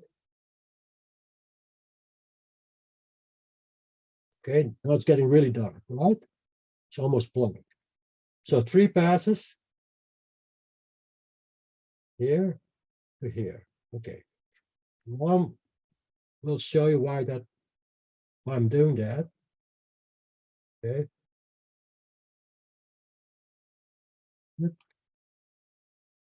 So this before, this after. What I can do now is to add that light effect to the cables. So I'm going to load that selection. Cables. By the way, there's another way of going about those cables and giving it light effect. That's with special effects. Okay, but that's I can show you that too. But for now, I'm going to do this. So I'm going to grab my marquee tool there, set it to subtract, because I just want to target this part of the cables. I just want to add lights in there. Okay, in this specific section. So I'm grabbing my marquee tools, subtract this.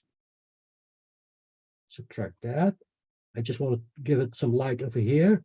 So I need some room to restore. So that's why I made it a little bit bigger, the selection. And so this is going to be used for the restore and that too. But before you do that, save that. call it temp 2, okay? Else you're not able to restore it anymore. So now I'm gonna go to creating depth. I'm gonna add some white from bottom to top and then from top to bottom. So let me start with the large L2 from bottom to top. Again from top to bottom. Okay, maybe once again from top to bottom. Okay, also from bottom to top one more time. Okay. Now you see this, that looks stupid, of course, right? So I've done 4 passes, so I'm going to merge them down first. Okay, so this before, after. It looks stupid, I know, but I'm going to fix that. So load selection of temp 2. There it is. Now I'm going to restore that. Let me start with this. That. See how it's going to look. Now it's already bad, right? I need to do it again. So I want to make it even more subtle. So go with small instead of extra small. So bottom to top, top to bottom. Okay, there it is. This is different already, right?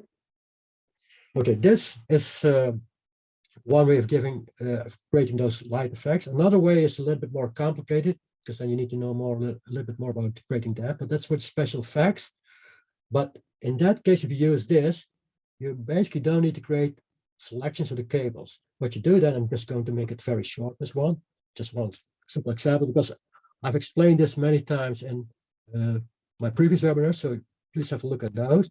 So what I do then is go grab a marquee tool, create a normal marquee, rectangular section. Okay, so just quickly, just something like this. Okay, then I go into special effects. It's vertical, so I need to create those. L2. All right, now I'm going to make it smaller. With this, with the restore, and that too, even smaller, because the cables are much smaller. So I'm going to go use the medium there. Okay, maybe even more, but large because it's still a little bit too wide. You know what? Medium. Okay, now you can right click on it. Let's say free transform. I put all the way there. Do this. Okay.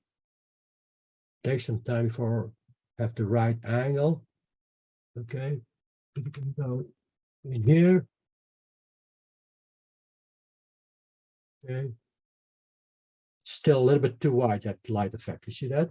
Because you can see that going over the over the cable. So you need to make it small. Let's make it really small. 6 pixels. Oh, that's too small. 9 is better. Okay. Now I can do this. Pre-transform.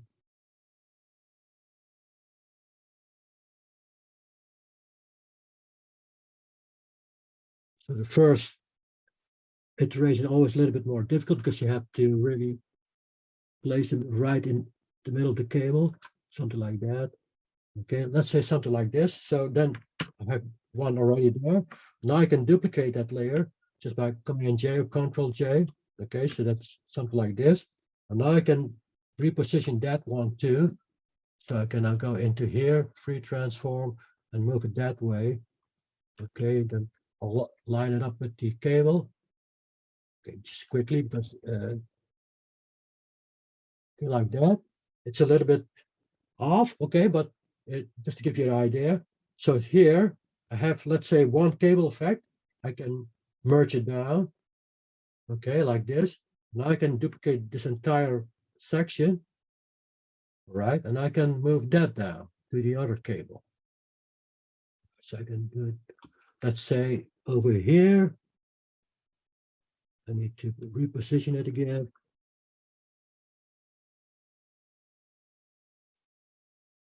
Let's say that this is the right angle. but you get the idea, right? And then you can play with the opacity like this, make it a little bit darker. And that's the only way, that's the only instance in which I would use the opacity layer.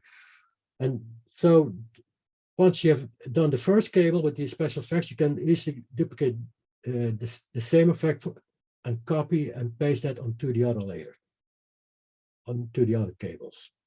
All right, so I'm not going to do that. Okay. The way that I did it with the selection was also possible, but this gives you more control with special effects. Yeah. Any questions till now? Because I want to continue with the more advanced part now. But this is how I approach an image like this. And of course, there's still a lot of work that needs to be done with the pylon, okay, with the bridge itself. Any questions till now?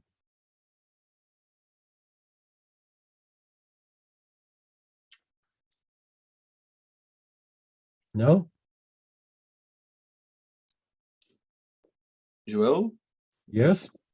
just saying that the most important are those hard masks in this workflow. Exact? Say that again. Can you ask that again, please? Because I didn't hear that. Yeah, I understand the workflow, and okay, you have to have the philosophy of it, but the most important are the hard masks in this workflow. Well, of course, they play a very important role. I wouldn't say that they are the most important element of it, because everything is important, of course. You know, Yeah, I know, but if you haven't got the hard mask for the the cables, then then it wouldn't work. Well, the thing is with the cables, that was a very specific example. I know.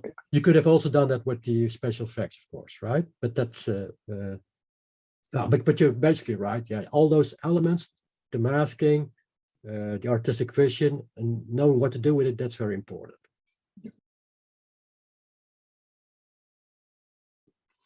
All right, so now I want to do this part with the advanced features. So I'm going to do this with the masks again, random rectangular mask, and with restore and with the Pro Tools.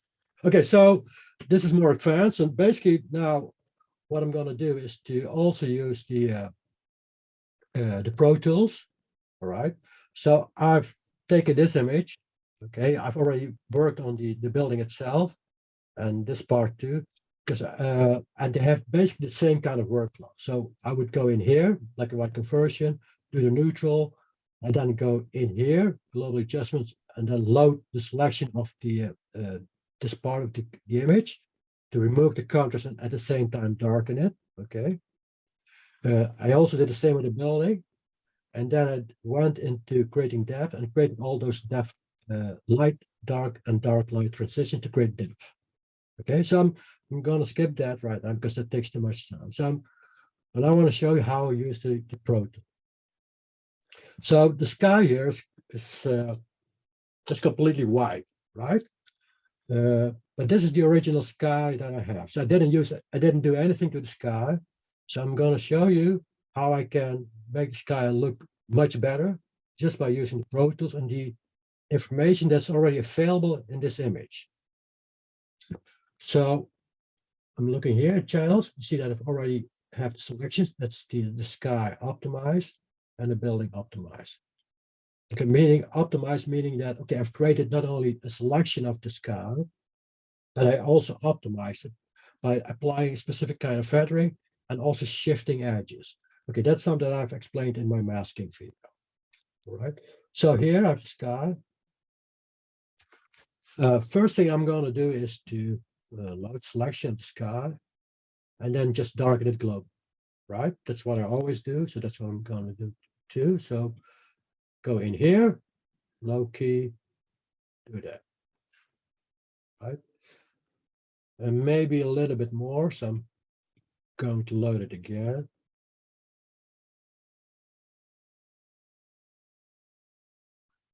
Okay, let's say that I'm happy with this. Going to merge it down. So before, after. And now I want to reveal the clouds in the sky. Okay, because there's some information in the background that can help me reveal the details in the sky. Obviously, I need to go in here now into the original neutral layer. Well, it's not entirely neutral anymore because the building has already been processed, but not the sky. So that the sky is still neutral. Okay. So now instead of going to microzones, which is still a great tool, but the Pro Tools and luminosity mask give me so much more control, more granular control. I can choose whatever mask I want to use. Okay. So I'm first of all, I've darkened the sky. I want to reveal the light. So I'm going to create the light luminosity mask, right? I mean, if you want to isolate the lighter parts in the image, then you have to use the light luminosity mask. So I'm going to create a few full values. Okay, I'm going to skip the half luminosity mask because usually I would only create those, and I would create the quarter values, giving even more control. Okay, so I've created those. So now they're visible in here. So lights 1. Okay, there's nothing to be seen in here in the sky. You can easily skip that. Lights 2 as well. Lights 3 as well. So what I'm going to do right now, or what I'm actually doing right now, is to evaluate the luminosity mask. I'm looking for the right kind of luminosity mask that will reveal specific details in the sky. And you know that, you should know actually that if you look at a mask, if you look at if you see white, means that's going to be a reveal. For example, here, this means it's going to be completely revealed. This is going to be completely obscured. Okay, luminosity mask is a little bit different because then you have these gradations in what's revealed or not revealed. Black still means it's not revealed. This is revealed just partially over here. This is more revealed, spot in the sky. And this just partially revealed. Okay, so I'm looking for the right kind of luminosity that reveals specific details in the sky. And you can see now that if you create those luminosity masks, that you have so much more information available in your photo than you initially thought. Because if you look at this is the sky as it came out of my camera. It's completely white. Most people would say, oh, I can't do anything with that sky. It's just crap. You're not just going to bend this image, right? But not me. The right way of evaluating an image and what you have in your image is to create a luminosity mask, because the luminosity mask reveals so much more detail on what's really available in your image. So if you look here, you go to light 6, you see that this kind of information is available in my image. So I can work with this. But maybe light 7 is even better. So it's more selective here. You see that those clouds are being isolated. So I might use this one. So what I'm going to do is to right click on it, duplicate channel. And the reason for that is that I do this is so that I can easily get rid of all those redundant luminosity masks. By clicking here, you see now all the rest, the full values are removed. So here I have light 7, and I can go a little bit darker maybe to have more control with lights 7.25. So I'm also going to use that. I'm going to duplicate that channel. Okay, and now I can get rid of the rest. So now I can use this, and I can use that to bring back some of the details in the sky. Right? So I've already done this. And I just want to be in this specific area of the image. Okay. So what I'm going to do is to select the sky again. Right. And now I'm saying I just want to reveal some of those lighter details there. So what I'm going to do is to grab my marquee tool, set it to subtract, and then say, I'm just going to get rid of this part. Just want to stay in the upper half of the image. I'll leave some room here so I can easily restore it, but maybe there's a little bit too much there. So I'm just going to get rid of that too. And this part too. So I just want to stay in this section. I'm also going to get rid of this part, something like this. Okay, so here I want to stay in. I'm going to save that. This is temporary selection, temp 1. Okay. So there I have it. Okay. So since I'm working with the Pro Tools only now, I have to do everything manually, meaning I also have to create a new layer manually as well. So I'm just going to stand on that layer, hit Control J or Command J, create a duplicate layer. Okay. Now I'll load that selection again. Temp 1. And now I'm also going to load the luminosity mask that I will pair with this hard selection. Let's get started with 725. Intersected. Okay, so meaning it will be combined within that specific targeted area and not outside of the hard selection. Okay, so there we go. You will see this warning message, just ignore that. It means you won't see any pixels. Sorry, you won't see any marching ants. But now you go here into normal or selective adjustments. Normal adjustments, before I already explained that, it will lighten or darken gradually. Okay, L1 is not so light, L4 is much lighter. You have to use this if there's no tonal value other than black, pure black or pure white in this image. But there's something in between already here, so I don't need to use that. And again, if you want to know what exactly this is and how it works, please refer to my previous recorded webinars on YouTube. Okay, for now, I'm just going to use this, the selective adjustments. I'm going to click on L1. Okay, it's too subtle. Okay. Maybe a little bit of this. Okay, you see now the strange edge, but don't worry. Okay, a little bit more of this. Okay. All right, so you see that. Now I'm going to load the temporary selection again. Okay, because I need to restore it. So I'm going to restore from left to right to left, bottom to top. I don't need to restore from top to bottom because here we have a natural hard edge being the edge of the frame. I can still restore it, but let's do it like this. So go here to creating that. I'm already on top the right layer without the adjustments, which is this layer. So now you just can easily do this, bottom to top, from right to left, and from left to right, and even from top to bottom if I want to. Okay, now let's have a look. So now I've added those clouds in the sky there. See that? That was easy, isn't it? With the luminosity mask and the right kind of evaluation. So this is how you can use the Pro Tools. So basically the Pro Tools create luminosity masks, but you have to evaluate them manually. So you have to know how to evaluate those luminosity masks. Then apply them by using a hard selection and using the luminosity mask selection, and then intersect them. And then on top of that, to make it all more subtle and to make it blend in with the rest of the image, you have to restore it. Okay, so I've done that. So let's say that I want to make it, I want to brighten that up here as well, some of the clouds. So for that, I cannot use those luminosity masks because you see that here, it's completely dark, right? It will only isolate those there. So I have to create new luminosity masks. I'm going to get rid of this.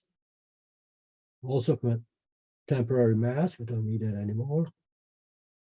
I said, I'm going to get rid of that to go there. So now I'm going to create new luminosity mask, okay, from the original layer with the neutral sky layer. Okay, again, lights.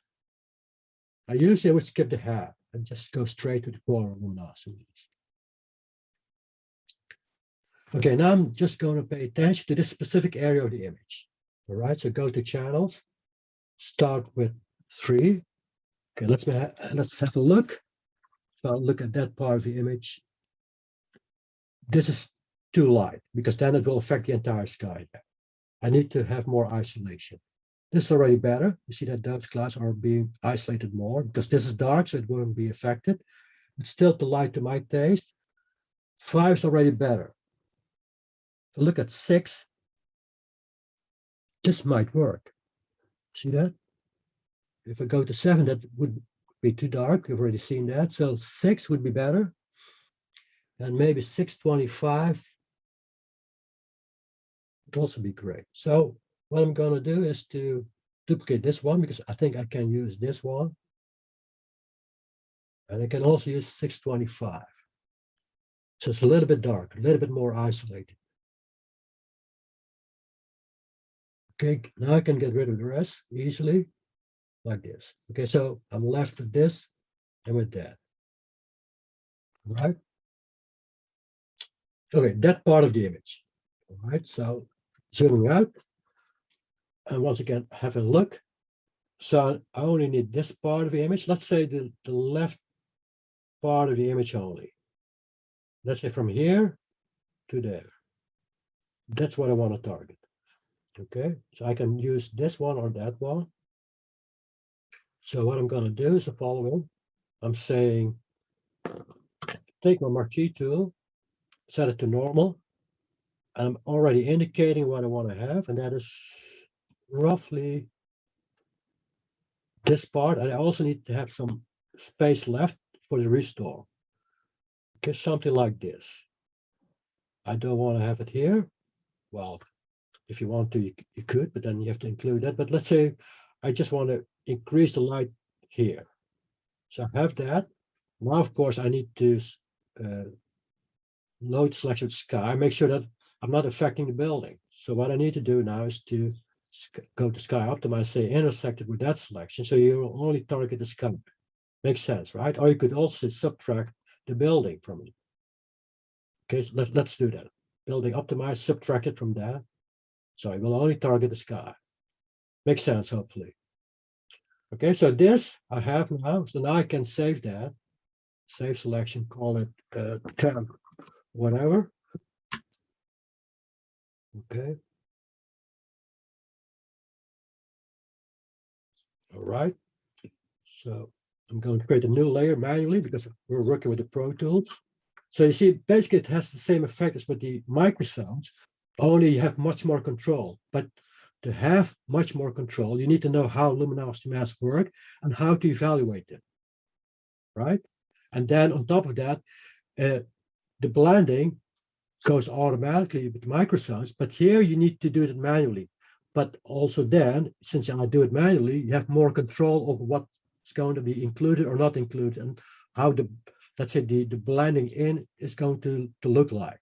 So that's just more control of the Pro Tools. But again, you need to have more knowledge about the panel and about Photoshop.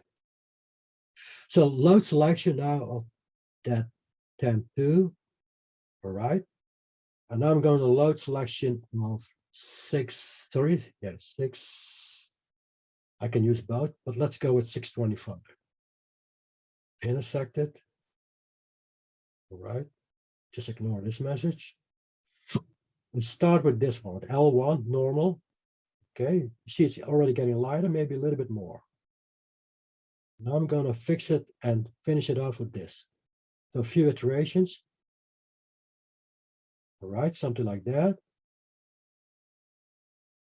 Okay. Before, after. Okay, now I need to fix it, of course. So I'm going to load that. Temp 2, the temporary selection. It's already on top of the right kind of layer without the adjustment. That is this layer. See that? So just make sure of that. And now I can restore from top to bottom to top. But actually, I don't need to restore from bottom to top because we have this natural hard edge here, right? This is an artificial hard edge. Here we need to restore it. This is also natural hard edge. This one too. This one too. See where it borders against a building. That's also natural hard edge, but not this one. So here there's an artificial hard edge, and here another artificial hard edge. So there I need to restore it at least. That's what I'm going to do from top to bottom. I hope you know the difference between artificial and natural hard edges, right? I mean, it should be obvious, I think. Right, I'm going to go here, extra small, from bottom to top. Just click on that. You see that? And I can do that from here, from right to left as well. There we have it. If you think, okay, I just think it's a little bit too light, then just go with small or with medium. Then you will restore even more. So let's go with small, from right to left. See that? Or medium. Okay, now I've completely removed this lightning. I can also restore from bottom to top, even though I don't need to do that. But suppose that you think that those clouds there are a little bit too light to your taste, then you can also restore from bottom to top, even though I'm dealing with a natural hard edge here. So let me do that with the small from bottom to top. You see that? There we go. Before, after. Makes sense, right? So now you've added those clouds to the sky in a way that is very controllable. It's very granular, just by using the Pro Tools and the luminosity mask in there and the normal and selective adjustments, plus the restore. And I'll show you what, again, before and after. This is what I saw when it came out of the camera. This is what I can get if you dig into your luminosity mask and know how to use that and how to evaluate those. All right. Okay, so that is what I wanted to demonstrate. I hope it all made a little bit of sense. I had to rush through the demonstration because I just wanted to keep it short. At least it was practical. I didn't do any theoretical explanation. For everyone who was there with my previous webinars that took sometimes 3 hours, 4 hours, you know that I can talk a lot about theory and about philosophy of photography and art. Well, I didn't do that this time because I just want to be less boring than the last time. Hopefully this made some sense to all of you. Any questions for now? Chester, you have a question. Unmute. Yes, I just wanted to see if you needed to make any adjustments on the building itself. Yes, I did a lot of adjustments with, to the building. So basically what you see here is just the let's say the process building on top of the let's say the neutral sky. But you want to see the original version of this? Mm-hmm. Yeah. Okay, let me look it up. Okay, it takes some time. Okay. Let me look it up because I don't have it right here. It's called, what's it called? A5A8102. I think it is Where- this one. Where is that building? That is in Amsterdam. It's a crazy building, isn't it? So you guys don't have any earthquakes in Amsterdam, right? Because one earthquake and that thing would go over. Yeah, but no, we don't have any earthquake. But this is the original file, Chester. Oh, okay. Got it. It's completely different, right? And you see Yeah. that what I've done to the building is to basically remove all the contrast, then Mhm. darken it while Yeah. doing the remove contrast, and then adding back the light, and then you get something like this. Uh-huh. Got it. Yeah. Yep. But that's another sort of webinar. And I think also this building was covered in one of my previous webinars. So if you want to go into more depth about this building, just have a look at one of those previous webinars. And again, I'm going to share this PDF file with all of you guys. So you can, hold on a minute. This one. Okay, so the beginners webinar, the advanced users webinar. And so they're all timestamped, so you can easily look up what you need. Okay. Got it. All right. Same Thank you. for the Salk Institute and the rest of the videos. Yep. Yep. Any more questions?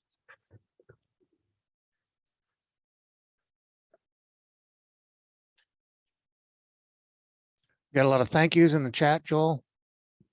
Okay, can I ask you one question? Do you think this was helpful, that it was a little bit more practical without the theoretical explanations about art and photography in general, without the explanation about the panel itself, just going Definitely. straight into Photoshop and just showing you the workflow? Was it helpful? Very helpful. Okay, thank you for that. Yes. Yeah, There's that's a what lot- I think it's one where you have to kind of keep coming back to it several times. You know, take what you learn from a video like this, and then try some things out with the tool, and then maybe come back and look some of the other videos. That's the way I found it. And I've been using the tool probably over about a year or so, and yeah, it takes the time. It's there's a lot there, and you can't get it all in one go. It takes several times.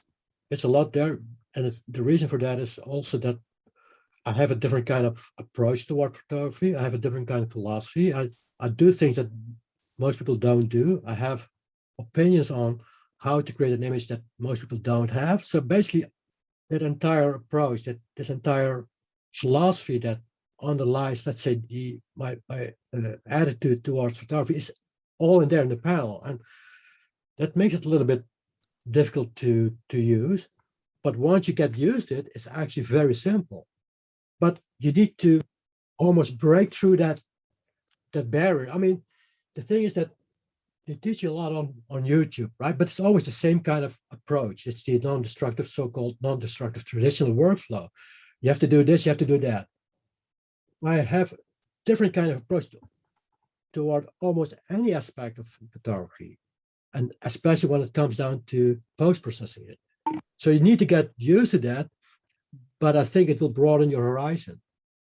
Okay, and that's all combined, and it's all integrated into this panel, that entire philosophy.